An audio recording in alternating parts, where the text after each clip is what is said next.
Hello, and welcome to Storm Tracking Today, where we will be tracking the tropics. In this video, we'll discuss some possible development areas as well as my own personal forecast. Before we start, if you have not already, make sure to hit the subscribe button and notification bell so you won't miss out on my future videos.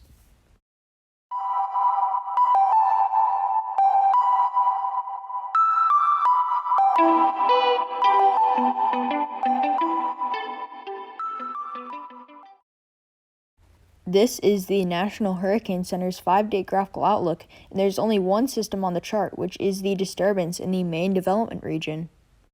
The National Hurricane Center is giving this disturbance a 30% chance of formation within 2 and 5 days. This graph displays ocean heat content, which is how far down 80-degree waters extend below the surface. If a tropical system were to pass over ocean water, then typically the winds would shear the top layer of water, leaving water below the surface exposed. This is known as upwelling, which could lead to the demise of a tropical system. A good chunk of the Atlantic does have a decent amount of upper ocean heat content. Some of the warmer colors may even be favorable enough for some more intense tropical cyclones. However, ocean heat content is not the only requirement for tropical cyclogenesis to occur. Taking a look at wind shear in the North Atlantic, there are some pockets of low amounts of wind shear. However, about half of the Atlantic is under moderate to high wind shear.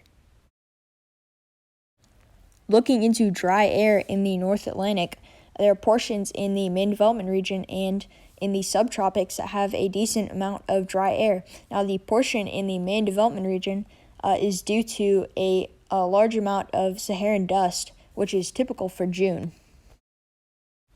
Here is the GFS showing relative vorticity or spin in the atmosphere at about 4,000 feet up, and there are a few impulses that are in the main development region, one which is marked by the National Hurricane Center, and another which is possibly soon to be marked by the National Hurricane Center.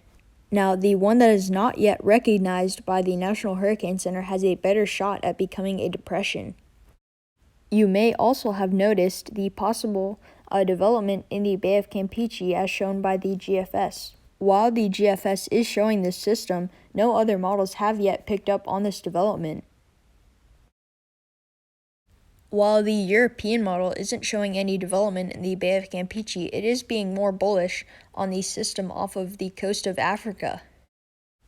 I did mark the area in the Western Caribbean because of the GFS showing possible development on the last few model runs in that area.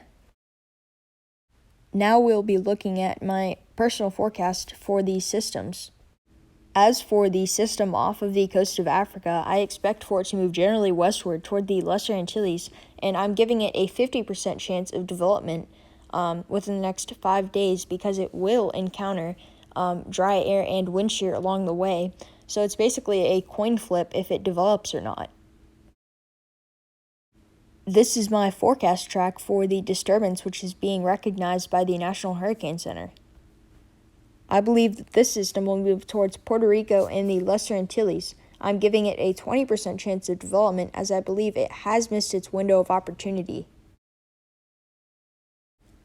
I have labeled the systems in the Bay of Campeche and in the Western Caribbean with question marks as their development opportunities are still over 5 days out.